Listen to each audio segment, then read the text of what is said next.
ओम शांति। आज मीठे बाबा के 29 तारीख के महावाक्य हैं। आज बाबा बोले, मीठे बच्चे, इस अंतिम जन्म में गृहस्थ व्यवहार में रहते कमल फूल समान पवित्र बनो। एक बाप को याद करो, यही गुप्त मेहनत है। घर में रहते हुए, परिवार में रहते हुए उदाहरण बन के दिखाना है। परिवार को छोड़ थोड़ी सकते हैं, और छोड़ भी देते हैं कई लोग उनकी, तो फिर बुद्धि वहीं भटकती है और दोनों तरफ से फिर डिस्टर्बेंस। जिसने छोड़ा वो भी डिस्टर्ब और जिसको छोड़ा वो भी डिस्टर्ब। तो हमें ये शिक्षा दी जाती है। क्या शिक्षा? कि गृहस्थ व्यवहार में रहो और मुझे। तो इसको बाबा ने कहा ये गुप्त मेहनत है, क्योंकि किसी को पता तो चल नहीं रहा। जैसे दुनिया वाले साधारण कपड़ों में दिखाई दे रहे हैं, वैसे आप सब दिखाई दे रहे हैं। अब कोई क्या जाने कि आप अंदर में क्या मेहनत कर रहे हो, कैसे खुद को बदल रहे हो। तो इसी बात के तो आपको नंबर मिलेंगे, इसी बात के नंबर है। तो प्रश्न है, ज्ञान का तीसरा नेत्र मिलते ही कौन सा कॉन्ट्रास्ट स्पष्ट अनुभव होता है। मतलब जब ज्ञान मिल जाता है तो कौन सी बात बहुत क्लियर हो जाती है। तो आंसर है, भक्ति में भगवान को पाने के लिए कितना दर दर भटक रहे थे। भगवान को पाने के लिए लोग क्या नहीं करते, कितनी ठोकरें खा रहे थे। अभी हमें वह मिल गया। वो कौन है? शिव, है ना। वो हमें मिल गए तो साथ साथ रहम आता है। मनुष्य बेचारे अभी तक भी भटक रहे हैं। भगवान को ढूंढने के लिए, उनकी एक झलक देखने के लिए कितना डिस्टर्ब हो जाते हैं। क्या नहीं करते, घर बार छोड़ के जंगलों में तीर्थों पे चले जाते हैं। और हमारा 5 मिनट भी अगर अच्छे से योग लग जाए तो ऐसा लगता है जैसे पता नहीं कितनी ताकत मिल गई है। यही तो बात है ना सारी। तो बाबा ने कहा कि देखो कितना ढूंढ रहे हैं वो। तो बाबा ने क्या कहा कि देखो बच्चे, मैंने तुमको भटकने से छुड़ा दिया। नहीं तो हम भी औरों की तरह क्या करते रहते, भटकते रहते। आज इनकी पूजा कर रहे हैं, कल को किसी और की करते, फिर भी दिमाग को सुकून नहीं रहता। हम बाबा के साथ जाने की तैयारी कर रहे हैं। तो गीत है, आज अंधेरे में है इंसान, ज्ञान का सूरज चमका दो भगवान। अंधेरे में है ना, कैसे अंधेरे में पड़े, ज्ञान नहीं है। सब कुछ है, बहुत पढ़े लिखे हैं, बहुत अच्छा सब कुछ है, लेकिन क्या नहीं है? तो जब ज्ञान नहीं है तो फिर डिस्टर्बेंस ही डिस्टर्बेंस है। अगर ज्ञान होता, पहले ज्ञान ले लिए होते तो आज ये हाल तो ना होता। ठीक है, परिवार में परिस्थितियां किसके नहीं आती? परिवार में परिस्थिति सबके आती है और आएंगी भी। ठीक है, लेकिन हम लोग इस ज्ञान की वजह से जीत जाते हैं। हमें ताकत मिल जाती है इन शब्दों से। ओम शांति। एक तरफ भक्त याद कर रहे हैं, दूसरी तरफ में आत्माओं को तीसरा नेत्र मिल चुका है। अर्थात आत्माओं को बाप की पहचान मिल चुकी है। वह कहते हैं, हम भटक रहे हैं, अभी तुम तो नहीं भटकते हो। भगवान को पाने के लिए क्या हो रहे हैं? भटक रहे हैं। कितना फर्क है। बाप तुम बच्चों को साथ ले जाने के लिए तैयार कर रहे हैं। मनुष्य गुरुओं पिछाड़ी, तीर्थ यात्रा, मेले, मलाखड़े आदि पिछाड़ी कितना भटक रहे हैं। तुम्हारा भटकना अब छूट गया है। तो बच्चे जानते हैं, इस भटकने से छुड़ाने के लिए बाबा आया हुआ है। इस ज्ञान से हम बच जाएंगे, हम जी जाएंगे, हमारे में ताकत आ जाएगी। जैसे कल्प पहले भी बाबा ने पढ़ाया था, राजयोग सिखाया था, हूबहू ऐसे पढ़ा रहे हैं। बच्चे जानते हैं, हम 5 विकारों पर जीत पा रहे हैं। अब ये विकार ही तो है जो हमें डिस्टर्ब कर रहे हैं, जो आपको परेशान कर रहे हैं मान के लिए, जो आपको लग रहा है कि भाई मेरा अपमान हो रहा है, ये विकार ही तो है। आत्मा का तो कोई अपमान नहीं होता, और आप तो आत्मा हो, उसकी तो कोई बेइज्जती नहीं होती, उसका तो कोई कुछ नहीं बिगाड़ सकता। आपको देह अभिमान की वजह से आ गया कि जी मेरा तो क्या हो रहा है, अपमान हो रहा है। सपोज आपको किसी ने पूछा नहीं तो आपका मूड खराब, ऐसे नहीं, आपको मूड खराब नहीं करना, आपको ठीक रखना है खुद को, कि कोई पूछे ना पूछे, मैं तो बस भगवान की याद में मगन रहूंगी। जितना आप जो आपको बताया जाएगा उस पे फोकस करोगे, इससे 2 फायदे होंगे। देखो, एक तो आपकी प्रॉब्लम का सोल्यूशन निकल जाएगा। दूसरा, जो लोगों का बिहेव आपके साथ अच्छा नहीं है ना, जो सर्कमस्टांसेस घर परिवार के चले, वो ठीक हो जाएंगे। ठीक है ना, तो करेंगे ना, तो करते जाना बस। तो बाबा ने कहा जाता है, माया जीते जगत जीत। माया 5 विकारों रूपी रावण को कहा जाता है, माया दुश्मन ठहरी। दुनिया में लोग माया भगवान को भी कहते हैं। कोई माया किसको कहता है? पैसे को तो क्या कहते हैं, भगवान तो हमारे, ठीक है, ऐसे ऐसे भी कह देते हैं। तो बाबा ने कहा नहीं, माया धन संपत्ति को नहीं कहा जाता। लिखना भी है 5 विकारों रूपी रावण व माया, तो मनुष्य कुछ अर्थ समझे, नहीं तो समझ ही न सके कि रावण कौन है, माया कौन है। तो माया जीते जगत जी, इसमें यादवों और कौरवों व असुरों और देवताओं की तो कोई बात ही नहीं। असुर कौन है समझते हैं? जो नेगेटिविटी है वो असुर के रूप में है, जो खराब ख्यालात है वो असुर है। आपको अच्छे भले को, आप बैठे हो बाबा को याद करने और आपका दिमाग चल रहा है, नहीं मुझे तो बड़ा बेकार इन्होंने आज अपमान कर दिया, अच्छा नहीं मुझे तो ऑफिस में ये काम था, आज मुझे ये मिला था, इसको मुझे ये बात कहनी थी, ये कौन आ गई? अब ये माया आ गई। अब इसने क्या कर ली, बीच में आपके एंट्री कर ली। अब फिर देखो ध्यान, एक बात रखना, ना तो बाबा दिखाई दे रहा ना माया दिखाई दे रही, कौन बीच में आपके एंट्री कर जाए और आपका समय कौन बर्बाद कर जाए नहीं पता चलेगा। इसीलिए अलर्ट पे रहना चाहिए कि जैसे आप अपना योग लगाने बैठे हैं ना, तो बिल्कुल आपका फोकस, इसीलिए सिखाया तो ये जाता है कि आप आंखें खोल के करें। लेकिन जिनकी बुद्धि ज्यादा भटकती है तो उनको आंखें बंद करने के लिए कह दिया जाता है, क्योंकि आंखें खोल के बैठेंगे तो कभी इधर देखेंगे, कभी कोई आएगा उसे देखेंगे, कभी कोई बैठेगा कोई जाएगा तो उसे देखेंगे। वो एक नेचुरल अटेंशन जाती है एक मनुष्य होने के नाते कि कोई भी इधर उधर से निकल रहा है, पर ऐसा होना नहीं चाहिए। आपने ऋषि मुनियों को देखा है कि जब वो तपस्या करने बैठते हैं तो प्रकृति भी इतनी हलचल में आती है, लेकिन वो हिलते नहीं है। बुद्ध का बहुत अच्छा एग्जाम्पल है, कैसे 5 दिखाए हैं, ठीक है, प्रकृति का दिखाया है ना, कैसी हलचल में आई लेकिन उसको कोई।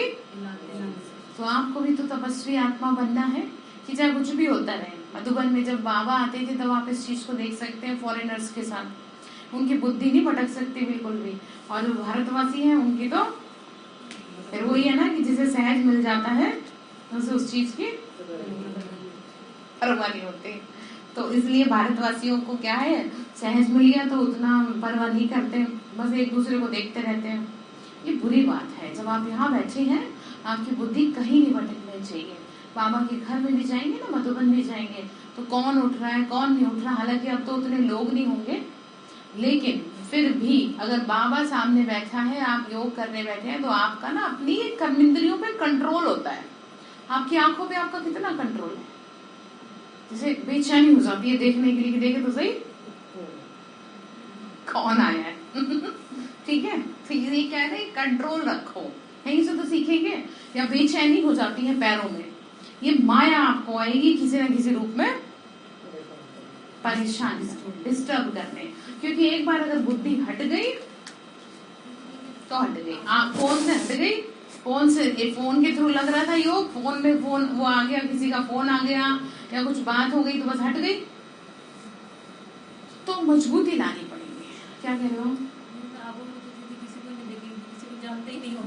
नहीं फिर भी देखते हैं, नहीं जाने न जाने फिर भी बुद्धि भटकती है ना, ये तो समझा रही हूँ। बात जानने पहचानने की नहीं होती, बात होती है एक मनुष्य होने के नाते व्यर्थ में एक नेचुरल टेंशन। हाँ, और जबकि हाँ ये तो कहते हैं आदत बुरी सुधार ले, बस हो गया भजन, ठीक है।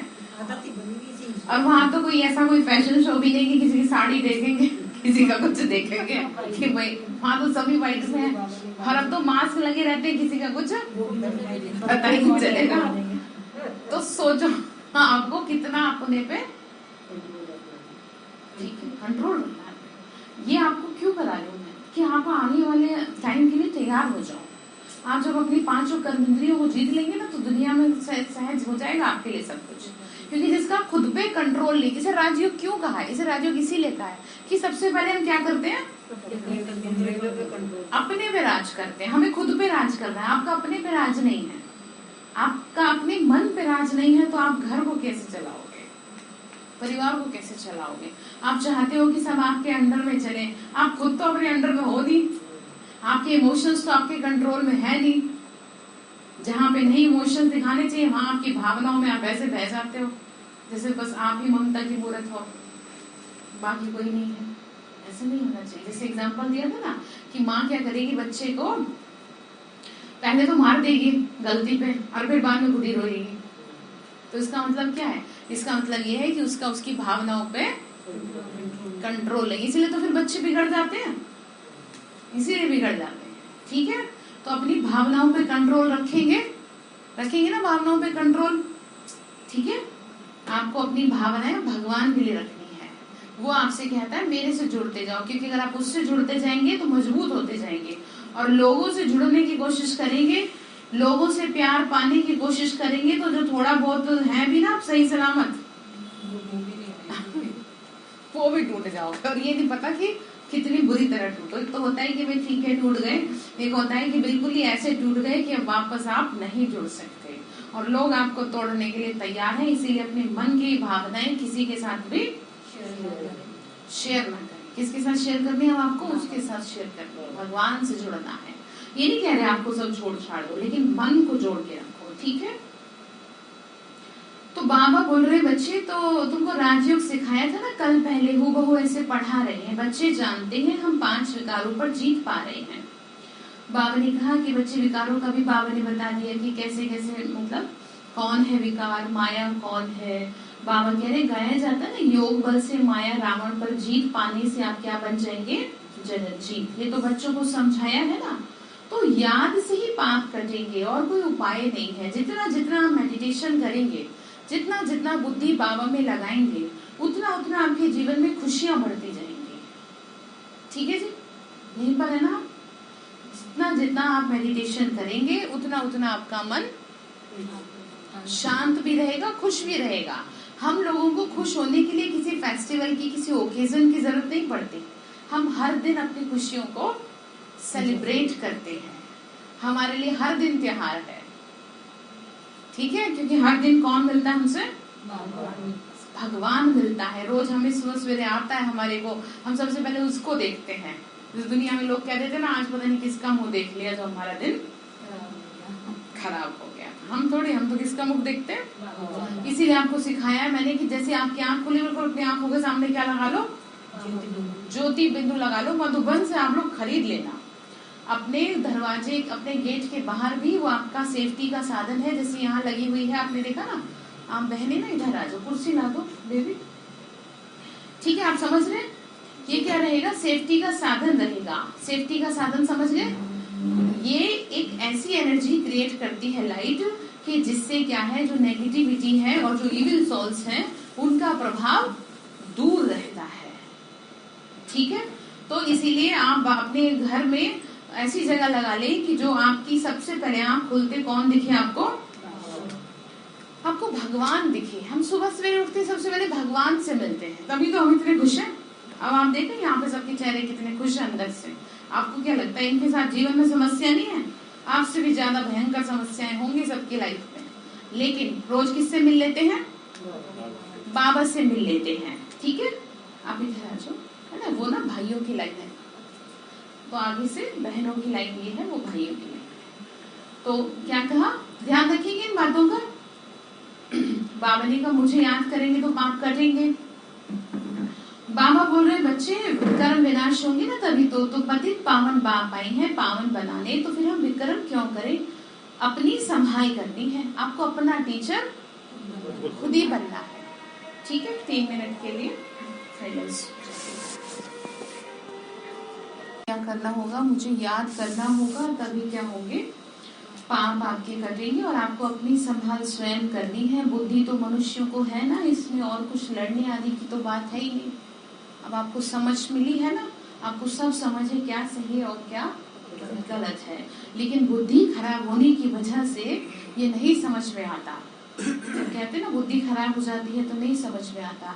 तो लेकिन बाबा ने तो आपको बहुत अच्छी बुद्धि दी है, तो आपके लिए तो बुद्धि खराब होने वाली तो कोई बात ही नहीं है।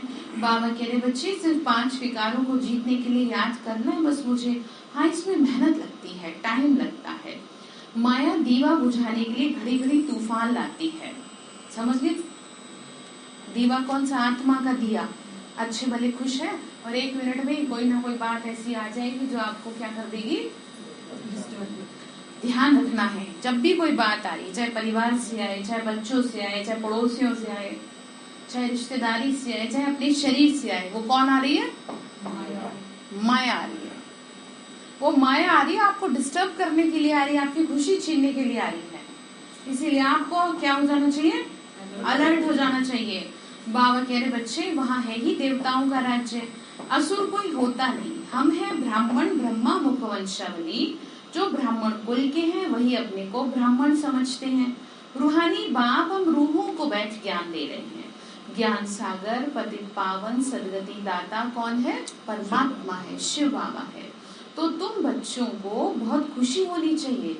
विलायत वालों को तो पता पड़ेगा, ये तो वही सिंध वाले ब्रह्मा कुमार कुमारियां हैं जो कहते हैं कि हम श्रीमत पर स्वर्ग लाएंगे।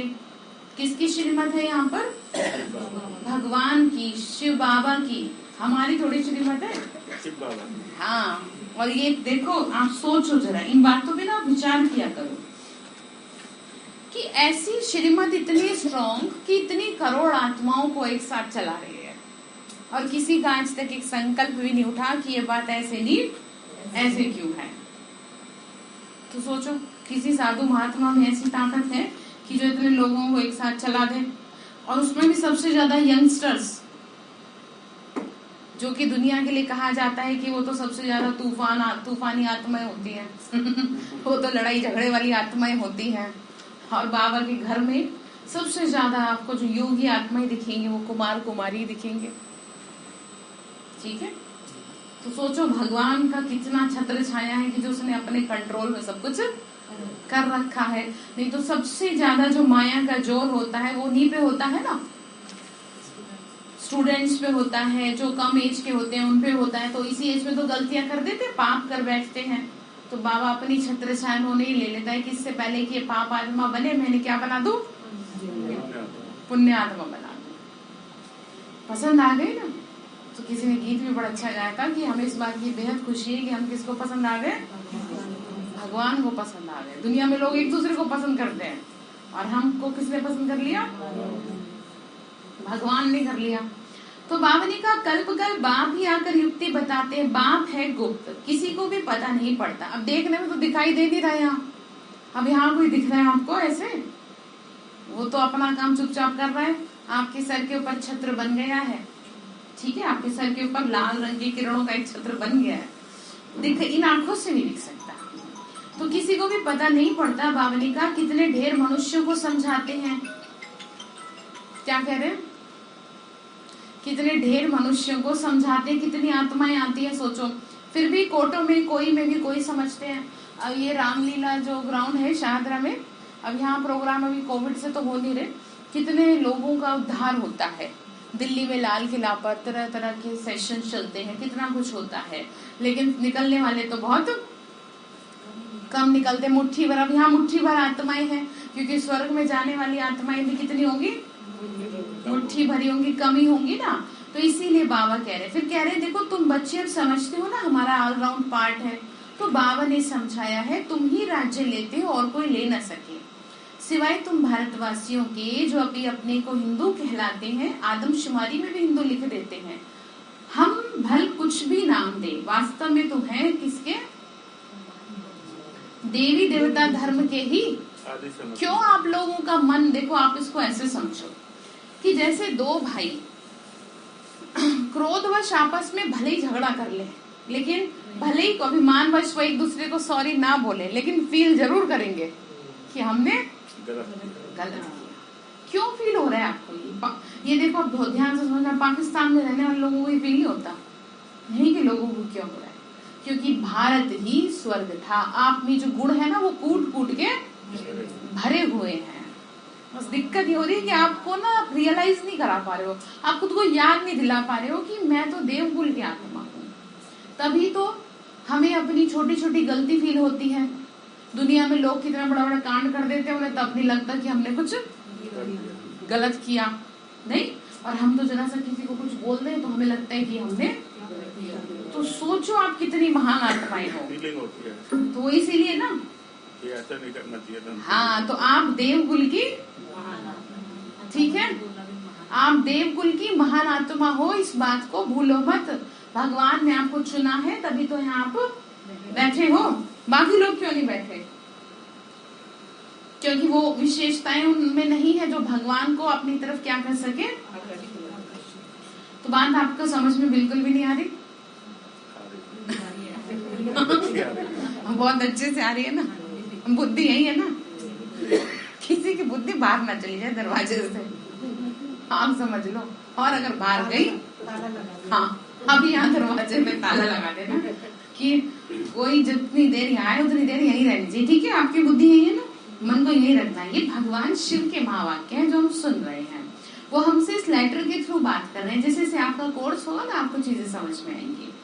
तो बाबा क्या कह रहे बच्चे, आप कौन हो? देवी देवता धर्म की आत्माएं हो। वो देवी धर्म भ्रष्ट कर्म भ्रष्ट होने के कारण अपने को हिंदू कह देते हैं। हिंदू नाम पढ़ा क्यों, ये कोई भी नहीं जानता, पूछना चाहिए।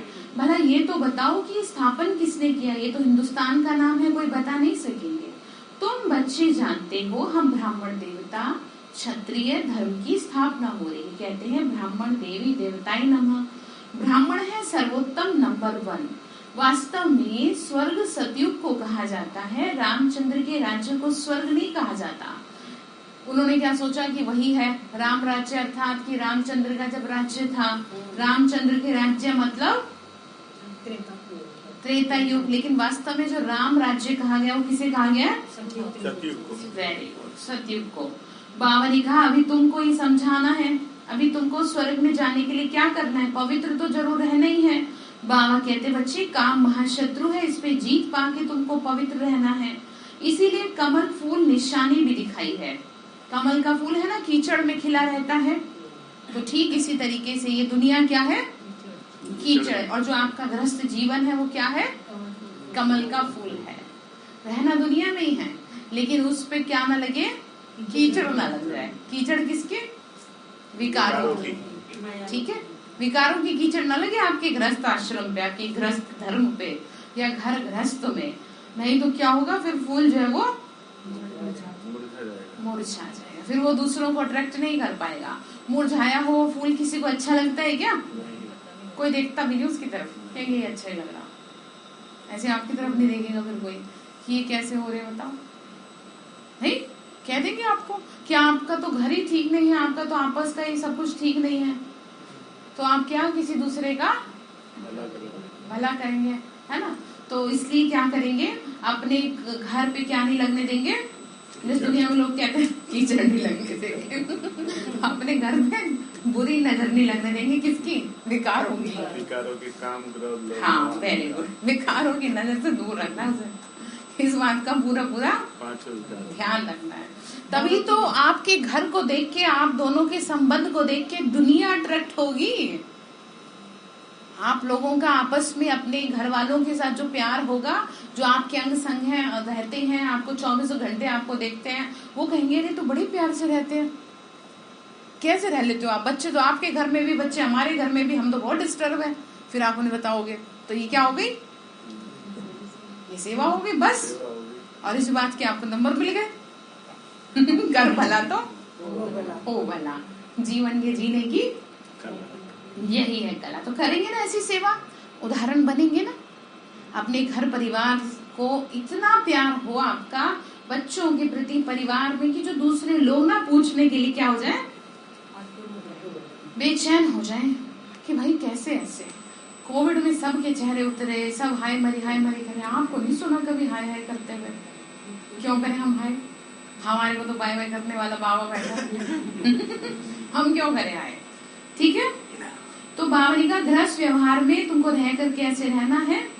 बाबा बोल रहे हैं हठयोगी तो गृहस्थ व्यवहार में कमल फूल समान रह न सके, वो अपना निर्वृत्ति मार्ग का पाठ बजाते हैं, गृहस्थ व्यवहार में नहीं रह सकते, इसीलिए क्या कर देते हैं? घर बार छोड़ के जंगल में चले जाते। अब जंगल में कौन मिले आपको? कोई भी। आपको कौन क्या कहेगा? ना तो वहाँ पे आपको बच्चे परेशान करने वाले, ना पत्नी परेशान करने वाली, फिर तो शांति रहोगे आप। और क्या होगा आपको? असली तो पहचान आपकी वहाँ होगी ना, जब आप परिवार के बीच में हो, तब आपसे सर्टिफिकेट लिया जाए आपके घर वालों से कि कैसे रहते हैं ये घर में, तो वो बताएं तो आपको पास किया जाए क्योंकि पास भी तो आपको करवाना ही है। और पास एग्जाम ही नहीं देंगे तो पास कैसे? हाँ, तो वो जो है ना आपके घर वाले हैं एग्जामिनर, और घर आपका एग्जामिनेशन हॉल है परीक्षा, उसको क्या बोलेंगे? परीक्षा हॉल है। तो वो है घर, और जो आपके साथ में रह रहे हैं उनसे पूछा जाए भाई कैसे प्यार से रहते हैं या ऐसे ही है बस। ठीक है, तो समझ में आ रही कुछ बात आपके। बावली का गृहस्थ व्यवहार में रहते सिर्फ एक जन्म क्या रहना है, हिम्मत करो, सिर्फ इसे एक जन्म में हिम्मत कर कमल फूल समान पवित्र रहो, भले अपने गृहस्थ व्यवहार में रहो। सन्यासी तो घर बार छोड़ जाते हैं, ढेर सन्यासी हैं जिन्हों को भोजन देना पड़ता है। पहले वह भी सतो प्रधान थे, अभी कैसे बन गए हैं, ये भी ड्रामा में उनका पार्ट है। फिर भी ऐसे होगा तो बाबा समझाते हैं इस पति दुनिया का विनाश तो होना ही है। थोड़ी थोड़ी बात में एक दो को धमकी देते रहते हैं। देख रहे हैं ना क्या चल रहा है आपस में देशों का। जरा सी बात बिगड़ी और तुम्हें क्या करेंगे, बॉम्ब से उड़ा देंगे, उड़ा दिया जाएगा आपको, रोकेंगे नहीं। हम आप सोचो, तो ध्यान रखेंगे। तो अगर ऐसा नहीं होगा तो बड़ी लड़ाई लग जाएगी बावली का। तुम बच्चे समझते हो कि कल पहले भी ऐसा हुआ और देखो भगवान कितना सहज है, उसके लिए थोड़ी कुछ चाहिए, उसके लिए तो बस ठीक है, हाँ बस थोड़ा खेल खेलना है बच्चों के साथ, बस हो गया। एक बॉम्ब लगाया दुनिया जैसे खत्म, और बाबा ने बस ऐसे हल्का सा ऐसे हाथ किया। उसमें दिखाते हैं ना टीवी में भगवान की, उसमें दिखाते हैं कि बस जरा सा कहीं पैर रख दिया तो धरती फट गई, कहीं वो अपना गला छू दिया तो कहीं कुछ और हो गया। तो कुछ इस तरह नहीं होगा बाबा का भी, कि बाबा ने जरा से ऐसे हाथ कर दिया कि अब कर दो, तो उस दिन क्या होगा बस। ठीक है, लेकिन इन सबसे पहले आप क्या हो जाओ, तैयार हो जाओ, आपकी भलाई इसी में है, क्योंकि फिर बाबा सुनेगा नहीं। बावली का तुम बच्चे समझते हो कल पहले भी ऐसे हुआ था, शास्त्रों में लिखा है पेट से मूसल निकले, ये हुआ। फिर होली में स्वांग मनाते हैं, वास्तव में ये है मूसल। समझ रहे क्या क्या हो रहा है, मिसाइल्स जिससे विनाश करते हैं। ये भी बच्चे जानते हैं जो कुछ पास हो चुका है वह फिर भी होना है, बनी बनाई अब कुछ बदनी नहीं, अब कुछ नया नहीं होना, जो पहले था वही रिपीट हो रहा है। तुम्हारी बुद्धि में सारा राज है ना, सिर्फ कहने की बात नहीं है, किसी को दोष नहीं दे सकते। अच्छा, आपको एक बात सीखनी है, सबको सीखनी है। आज से एक नियम और अपना लो, हालांकि आप लोग करते होंगे बहुत से, लेकिन उस पर और जोर से काम करना शुरू करो। आप किसी को भी दोष नहीं देंगे, ठीक है। चाहे किसी ने कुछ भी किया है आपके साथ, चाहे किसी ने आपको प्यार दिया, अपमान किया, आपकी बात सुनी नहीं सुनी, आपको कितना मर्जी टॉर्चर किया, आप उनको दोष, ठीक है। आपको भोजन में थोड़ा सा नमक कम मिल गया तो भी दोष नहीं कि तुमने ये क्या किया। कोई बात नहीं, भगवान हमें सब सिखाता है। होता ना छोटी छोटी बातों में, कईयों की आदत होती है, बात मैं आपको क्यों कह रही हूँ, क्योंकि कईयों की आदत होती है कि छोटी छोटी बात में क्या कर देना, रुद्र भाई जी मुंह धोया हो जाओ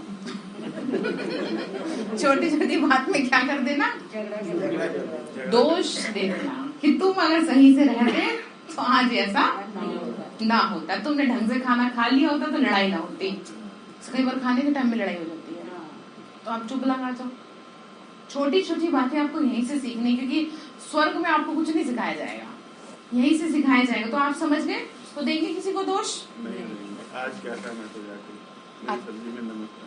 अच्छा लो, सब्जी नमक तेज था आज। हाँ, तो आप कहते जाके, सब तो नहीं कहोगे। हम देखो कैसे पकड़ता है बाबा भी, मुझे तो ये पता नहीं था, अब मुझे तो नहीं पता था ना। देखो ये मेरी तो आपसे बात भी नहीं हुई, और इस तरह की तो कोई बात करते भी नहीं कि सब्जी में था या नहीं था, ऐसे होता नहीं है। तो अब सोचो अब क्यों कहा है आपको, क्योंकि पता नहीं आपके कहने से उस आत्मा का क्या हो जाता, दिल दुख जाता। बात तो बहुत छोटी सी है, लेकिन इस छोटी सी बात पे क्या कर लेते लोग, बहुत डिस्टर्ब हो जाते हैं। इस बात का कोई मतलब नहीं बनता। तो कुछ न कुछ भगवान आपको सिखा रहा है दूसरों को दुख देने से बचाने के लिए, क्योंकि सब इस समय कमजोर है। जरा सा छू दो, छूना मतलब समझ रहे हैं, जरा सी बात कह दो और वो आग बबूला मरने मारने को। तो इसीलिए आपको क्या करना है, इन सब चीजों से बच के निकल जाना है, ठीक है। तो देखो बाबा ने कितनी अच्छी चीज आपको कह दी, बचा लिया, ठीक है। तो दोष देंगे किसी को, या घर में मेरे बच्चे सही रहते हैं, इनका व्यवहार सही होता, या इनका फ्यूचर अच्छा हो जाता तो भी मैं सही रहती, मैं बीमार हो गई, मैं इस बच्चे की वजह से हो गई, बिल्कुल भी नहीं। वो अपना पार्ट लेके साथ में आई है। उसके जीवन में जो परेशानियां उसका भी तो पार्ट है। उसके कर्म कहाँ जाएंगे ये तो बता दो। माँ बाप क्या करे, माँ बाप अपना कुछ वो कर ले इसमें, बताओ। हमारे पे पिछले जन्मों का बस कर्जा है। वो भी है। और भाई जी हर किसी का अपना पार्ट है। जैसे हमारा अपना पार्ट है, बचपन से ज्ञान में आ गए। और कईयों का ऐसा है कि जो आफ्टर मैरिज भी माँ बाप के सर पे ही पड़े रहते हैं, बचपन से ही बीमार रहते हैं, और माँ बाप को मरते मरते भी क्या करना पड़ता है उनके लिए। तो ये क्या है, एक कार्मिक अकाउंट कहेंगे इसे। इसीलिए आप किसी को दोष नहीं देंगी कि चाहे तो मेरे को बच्चों की वजह से प्रॉब्लम हुई, या मेरे हस्बैंड ने मेरे साथ प्यार से नहीं रहे, या मेरी वाइफ मेरे से अच्छे से नहीं रहती, इसीलिए मेरा मूड क्या हो जाता है। तो आपका मूड अब उनके हाथ में है। ऐसे करोगे आप? ऐसा तो नहीं है भाई जी। नहीं ना, मूड आपका आपके हाथ में रहता है ना, चारों का है जी। 5 है भैया, देखो अपना अपना मूड आपके कंट्रोल में होना चाहिए। 5 पांडव बैठे हैं। कितनी अच्छी बात कही देखो इन्होंने। तो ध्यान रखेंगे इन बातों का। बाबा फिर कह रहे बच्चे देखो कुछ भी नया नहीं हो रहा, सिर्फ क्या करना है आपको, सिर्फ अपना को ध्यान दिलाना है कि किसी का भी क्या नहीं है, दोष नहीं है। ये कलयुग अंत और सतयुग का आदि यानी संगम है। इनको ही पुरुषोत्तम युग कहा जाता है। आजकल बच्चों को पुरुषोत्तम युग पर अच्छी रीति समझा रहे हैं। ये युग है उत्तम पुरुष बनने का। सभी सतो प्रधान उत्तम बन जाएंगे। अभी है तमो प्रधान कनिष्ठ। इन अक्षरों को भी तुम समझते हो। कलयुग पूरा हो फिर सतयुग आएगा, तो फिर क्या होगी, जय जयकार होगी। श्री कृष्ण का आना होगा तो जय जयकार होगी ना। गीता में भी दिखा रखा है, एक तरफ हाहाकार दूसरी तरफ जय जयकार, तो वो जय जयकार यही है। फिर बाबा ने कहा, बाप खुद बैठ समझाते हैं, भक्ति मार्ग में तुम मेरी महिमा गाते आए हो, अब प्रैक्टिकल में तुमको रास्ता बता रहा हूँ। अब प्रैक्टिकल में हो रहा है भगवान और बच्चों की बातचीत। बाबा ने कहा सदगति को सुख की गति और दुर्गति को क्या कहते हैं, दुख की गति। ठीक है, तो कलयुग में है दुख। आप ना उधर जा चले जाइए, खांसी हो रही ना आपको, आप क्लास बाबा के कमरे में बैठ जाइए या तो, ठीक है। अच्छा, क्योंकि वो किसी के हाथ में थोड़ी, क्योंकि सबने ऐसे मास्क लगा रखा, मैंने नहीं लगा रखा, ठीक है ना। थोड़ा सा प्रिकॉशंस तो रखेंगे ना, तो इसलिए अपना ध्यान रखना है। तो बाबा ने क्या कहा, सदगति को सुख की गति और दुर्गति को दुख की गति कहेंगे। तो कलयुग में है दुख, सतयुग में है सुख। समझाने से सब समझेंगे, आगे चल समझेंगे। समय बहुत थोड़ा है, मंजिल बहुत ऊंची है। कॉलेज में जाके तुम इस नॉलेज पे समझाएंगे तो अच्छी रीति क्या होगा, समझेंगे। क्या कह रहे हैं भाई जी? बाबा ने क्या कहा, आप समझाएंगे ना, सेवा करनी है। बाबा जैसे ले जाते हैं, हम लोग जाते हैं कॉलेज में, यूनिवर्सिटी में जाते हैं सेवा के लिए, तो बाबा ने कहा तुम समझाओ। वो समझते ऊपर में दुनिया है, इसीलिए सितारों आदि की तरफ जाते हैं। वास्तव में वहां कुछ है नहीं। God is one, creation is one. भगवान भी एक है और उसकी क्रिएशन भी एक ही है। ऐसा नहीं कि उसने अलग अलग क्रिएट कर दिया कहीं कहीं बच्चों को, ठीक है, ऐसा नहीं है। मनुष्य सृष्टि यही है और मनुष्य मनुष्य ही है। ऐसा नहीं कि उसने क्रिएट कर दिया किसको, जानवरों को, पशु पक्षियों को। वो तो प्रकृति की रचना है, ठीक है। जो बाकी की चीजें हैं वो सब क्या है, वो प्रकृति की रचना है। जैसी प्रकृति वैसी रचना। अच्छी प्रकृति तो अच्छी रचना। देखो अब प्रकृति कैसी हो रही है, अब पतित प्रकृति हो रही है। तो आप देखो कितने तरह के कीड़े मकोड़े कहाँ कहाँ से निकल के आ जाएंगे। ये क्या है, ये नेगेटिविटी है हम सब की, जो प्रकृति में जाती है वापस हमारे पास आती है। क्यों आपको कहती हूँ कि अच्छे वाइब्रेशन फैलाओ।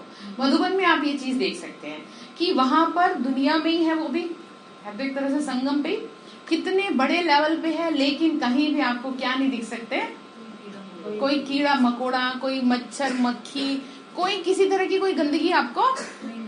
क्यों? क्योंकि वाइब्रेशन इतने स्ट्रॉन्ग है। वाइब्रेशन इतने, क्योंकि कौन रहती है वहां पे, योगी आत्माएं रहती हैं, भगवान का आगमन होता है। तो इस वजह से वहां पे आपको ये चीज दिख ही नहीं सकती। तो ये डिपेंड करता है, ठीक है। बाबा ने कहा कि बच्चे देखो, सतयुग में एक ही धर्म है, उसको कहा जाता है सुखधाम, कलयुग में है दुखधाम। सुख और दुख का ये खेल है। बाप थोड़ी बच्चों को कभी दुख देंगे। बाप तो आके दुख से क्या करते हैं, बच्चों को छुड़ाते हैं। लोग क्या देते ना, भगवान ही क्या दे रहा है, दुख दे रहा है। बाबा ने कहा नहीं ऐसे थोड़ी। बाबा फिर बोले बच्चे माया की प्रवेशता के कारण क्या होता है, दुख मिल जाता है। रावण राज्य कहा जाता है ना, इसीलिए रावण का राज्य अभी तो वर्ल्ड की हिस्ट्री ज्योग्राफी का राज अभी तुम बच्चों की बुद्धि में है, रोज सुनते हो, ये बहुत बड़ी पढ़ाई है। तो बाबा समझाते हैं, बाकी थोड़ा सा समय है। बाबा क्या कह रहे हैं, किस लिए? ठीक है, तैयार होना है आपको जल्दी जल्दी। बाबा ने फिर आगे कहा उसमें बाप से पूरा वर्षा लेना है। धीरे धीरे मनुष्य भी समझेंगे कि बरोबर ईश्वर का रास्ता तो यही समझाते हैं। लोगों को समझ में आएगी ये बात धीरे धीरे कि ये सही बताते हैं। अभी नहीं समझते ना, अभी जो इग्नोर मार रहे हैं, जो चीजों को नहीं समझ रहे, आएगा समय वो समझेंगे। बाबा ने फिर आगे कहा कि बाबा समझाते हैं बच्चों को विचार सागर मंथन करना है, राय देनी चाहिए। बाबा हम समझते हैं ये चित्र होने चाहिए, इनसे मनुष्य अच्छा समझ सकते हैं। मतलब तरह तरह के चित्र होते हैं ना, तो अच्छी अंडरस्टैंडिंग होती है। क्योंकि कई सेंटर्स बहुत छोटे छोटे हैं, 5-7 चित्र भी मुश्किल रह सकते हैं। बाबा कहते हैं घर घर में गीता पाठशाला। घर घर में गीता पाठशाला का मतलब समझ रहे हैं? जिसके लिए पॉसिबल है वो क्या करे, अपने घर में भगवान के लिए, जैसे दुनिया में लोग मूर्ति स्थापित करते हैं ना, उसकी प्रतिमा बनाए। जैसे लोग मंदिर स्थापित करते हैं, तो एक छोटी सी जगह बाबा के लिए आप बना दो। उस घर की, उस जगह की वजह से आपका पूरा घर क्या रहेगा, बच जाएगा, सुरक्षित हो जाएगा। जैसे घर में क्या होता था पहले, बड़े बूढ़ों के कमरे क्या होते थे, लोग बनाते थे अलग से कि भाई आपके रहने के लिए यहाँ पर है। ठीक है ना, जैसे घर में जो अच्छे अपने माता पिता का सम्मान करते हैं, वो उनके लिए अलग से क्या करते हैं, कमरा बनाते हैं। तो वास्तव में हमारे सर के ऊपर भी तो कोई बैठा है, कौन?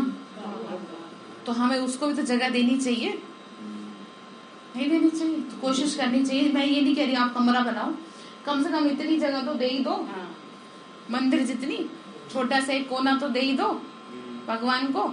उससे क्या रहेगा ना, उससे आपके घर का, पूरे घर का वातावरण अच्छा रहेगा, घर में सुख शांति बनी रहेगी, कलह कलेश नहीं होगा। बाबा फिर बोले बच्चे ऐसे भी बहुत है, एक कमरे में सब कुछ चलाते हैं। पहले किसको इतनी जगह होती थी, एक ही कमरे में सोना, एक ही कमरे में बनाना, सारे काम ऐसे ही करते थे और भगवान को भी पूछते थे वहीं पे। फिर बाबा ने कहा मनुष्य चित्र रखें तो मनुष्य, मुख्य चित्र रखें तो मनुष्य को समझ मिले। आखिरी भगवान कहा किसको जाता है, उनसे क्या मिलता है? बाबा, भगवान को बाबा कहा जाता है। बबुलनाथ बाबा नहीं कहेंगे, रुद्र बाबा नहीं कहेंगे, क्या कहते हैं? शिव बाबा। क्यों? क्योंकि उनका नाम क्या है, शिव है। ठीक है, बाबा ने कहा बच्चे, बाप समझाते हैं यह है ज्ञान राजयोग का, और फिर यज्ञ भी है जिससे पुरानी दुनिया की आहुति पड़ती है। वह ही बाप भी है, टीचर भी है और गुरु भी है, ज्ञान सागर भी है, ऐसा और कोई नहीं। आजकल यज्ञ रचते हैं, चारों तरफ शास्त्र रखते हैं, एक आहुति का कुंड भी बनाते हैं, तो वास्तव में ये है ज्ञान यज्ञ जिससे उन्होंने कॉपी की है। यहाँ कोई स्थूल चीज तो नहीं है, यहाँ किसकी आहुति देनी है? विकारों की। अभी तुम बच्चों को बेहद का बाप मिला है, बेहद का ज्ञान मिला है, और कोई इन बातों को नहीं जानते। बेहद की आहुति पढ़नी है। तुम समझते हो ना पुरानी दुनिया खत्म हो जाएगी। क्या सुन रहे हैं भाई जी? ज्ञान बुद्धि में बैठ जाएगा तो चारों तरफ से क्या खत्म हो जाएगी? विकार खत्म हो जाएंगे। विकार ही तो है पुरानी दुनिया, इसको यही कहा जाता है। बाप ही आकर आत्माओं को शिक्षा देते हैं, तुम्हारा है सब गुप्त। आत्मा जो हिंसक बन गई है उनको अहिंसक बनाना है। विकारों के वशीभूत होना अर्थात हिंसक बनना। फिर बाबा कह रहे किसी पे क्रोध नहीं करना। ठीक है, गुस्से में आके पहले तो सुना दो और फिर बाद में सॉरी बोल दो। पहले तो किसी के सर में मार दो और फिर सॉरी बोल दो। ठीक है, ऐसे नहीं ना, तो इसीलिए कंट्रोल रखना है, ध्यान रखना। ये बात लिख के रख लो कि जो कर्म हम करेंगे वैसे ही हमारे साथ वापस आएंगे, डेफिनेटली होगा। आपने अगर अपने माँ बाप की सेवा की है तो आपके बच्चे भी आपकी करेंगे। यदि दूसरा बोलता है तो उसमें बहुत सारी चीजें है भाई जी, बहुत सारी सर्कमस्टांसेस हैं, बहुत सारी बात समझने की कि किस बात पे वो रिएक्ट करता है। जहाँ पे आप रेस्पॉन्सिबल हो, जहाँ पे आप जिम्मेदार हो, वहां पे आप उसे समझाओ 1 बार 2 बार 3 बार बस। तीसरी बार के बाद आप क्या करो, उसे छोड़ दो। बाबा पे छोड़ो, क्रोध नहीं करो। बाबा बस आप जानो, आपकी वजह से मैं गुस्सा नहीं कर रहा हूँ, लेकिन अब आप जानो इसे कैसे सुधारना है। क्योंकि आप अपने हाथ गंदे मत करो। किसमें? आपके हाथ गंदे हो जाएंगे। अभी जो साफ हो रहे हैं ना हाथ, इसको कहते हैं हाथ मैला कर लेना। जरा सा आपने क्रोध किया और आपके हाथ मैले हो जाएंगे। इसीलिए अपना हाथ साफ रखना है। काम तो सारी जिंदगी अब तक भी तो होता है और आगे भी होगा, अगर आप इस बात पे क्या देंगे, ध्यान देंगे। ठीक है, तो बाबा ने कहा किसी पे क्रोध नहीं करना है। 5 विकार दे दाम तो छूटे ग्रहण, इनसे ही काले हो गए हो। तभी तो फिर बाबा ने कहा सर्वगुण संपन्न बनना है। तो बाप बैठ समझाते, लक्ष्मी नारायण को ऐसा किसने बनाया? कोई गुरु मिला? ये जो विश्व के मालिक थे जरूर पास्ट जन्म में अच्छे कर्म किए होंगे, तब अच्छा जन्म मिला। किसके लिए कह रहे हैं? लक्ष्मी नारायण के लिए कह रहे हैं। ये ऐसे कैसे बने? किसी ने तो बनाया होगा ना। फिर बाबा ने आगे कहा सब कुछ डिपेंड करता है आपके पुरुषार्थ पर, आपकी मेहनत पर। क्यों ना पुरुषार्थ करते करते हम उच्च पद पाए। उच्च पद पाने के लिए फिर क्या करना है? बाबा को दिल से, तभी फिर बाबा के दिल पे आप, वेरी गुड। बाप कोई मेहनत नहीं देते, अबलाओं से और क्या मेहनत कराएंगे। बाप की याद है गुप्त, ज्ञान तो प्रत्यक्ष है। कहा जाता है इनका भाषण तो बहुत अच्छा है, परंतु योग में कहाँ तक है? हाँ जी भाई जी, क्या कह रहे हैं? योग में कहाँ तक? योग कितना है आपका? तो बाप को याद करते हैं, कितना समय करते हो, तभी तो पाप कटेंगे। ये है स्पिरिचुअल नॉलेज। कल्प कल्प रूहानी बाप शिव ही आकर देते हैं, और कोई ज्ञान दे ना सके। कौन दे रहा आपको ज्ञान? शिव बाबा ही देते हैं। ठीक है, और कोई ज्ञान थोड़ी दे सकता है। ठीक है, अच्छा। मीठे मीठे सिक्के लदे बच्चों प्रति माता पिता बाप दादा का याद प्यार और गुड मॉर्निंग। रूहानी बाप की रूहानी बच्चों को नमस्ते। रूहानी हम बच्चों की रूहानी माता पिता बाप दादा को नमस्ते नमस्ते। बाबा नमस्ते। शुक्रिया बाबा, शुक्रिया बाबा, शुक्रिया। भगवान को ना हम थैंक्स करते हैं हर चीज के लिए। आपने ये जीवन दिया, आपने मुझे इतना अच्छा शरीर दिया, आपने मुझे इतना अच्छा परिवार दिया, आपने मुझे हर चीज से भरपूर किया। इन सब बातों के लिए आपका शुक्रिया। तो धारणा के लिए मुख्य सार है अविनाशी ड्रामा के राज को बुद्धि में रख, किसी को भी दोषी नहीं बनाना। देंगे किसी को दोष? ठीक है, किसी को दोष नहीं देंगे ना।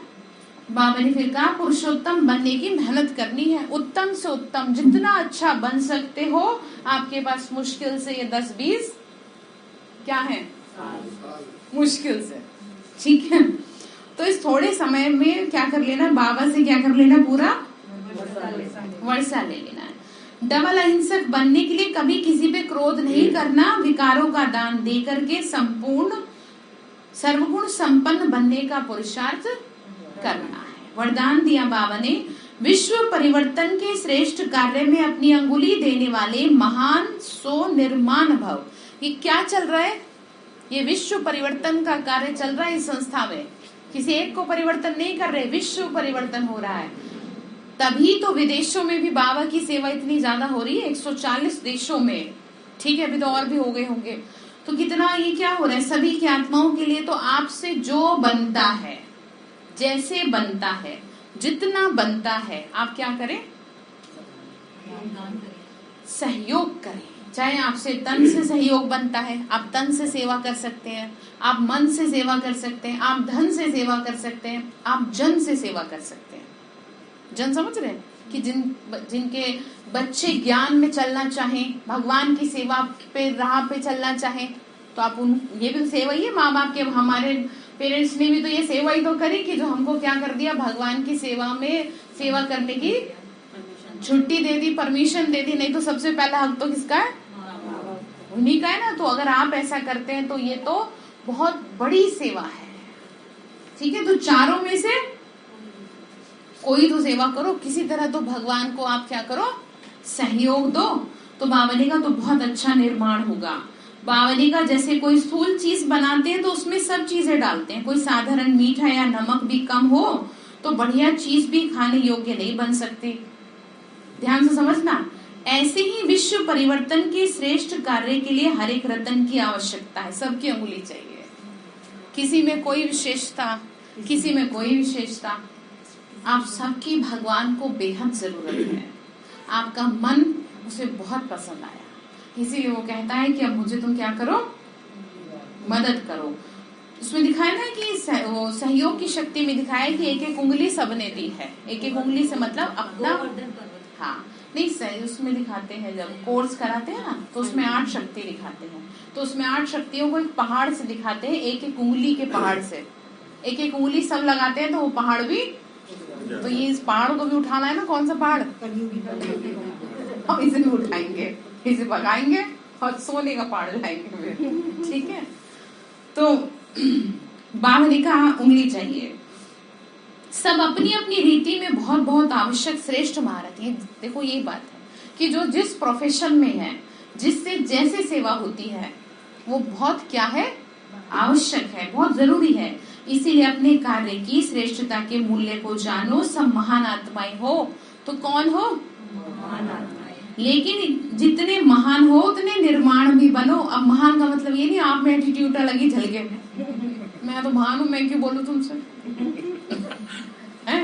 अब ये बात सही है?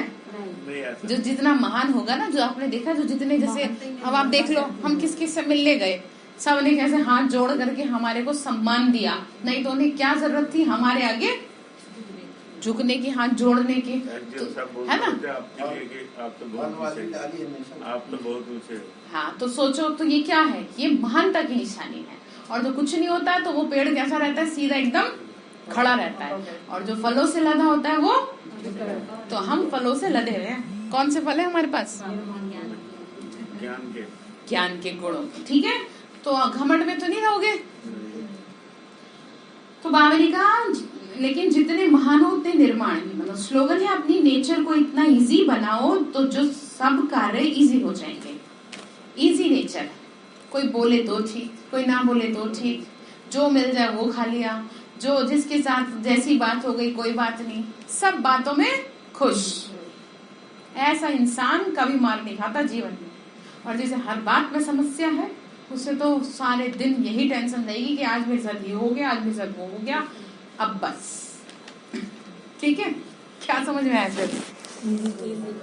ठीक है। तो आज के लिए होमवर्क आपका क्या समझ रहे? आज के लिए आपका होमवर्क है, मैं देव कुल की महान आत्मा हूँ, ठीक है। तो अभी हम अभ्यास करेंगे, ठीक है। अच्छा, ओम शांति।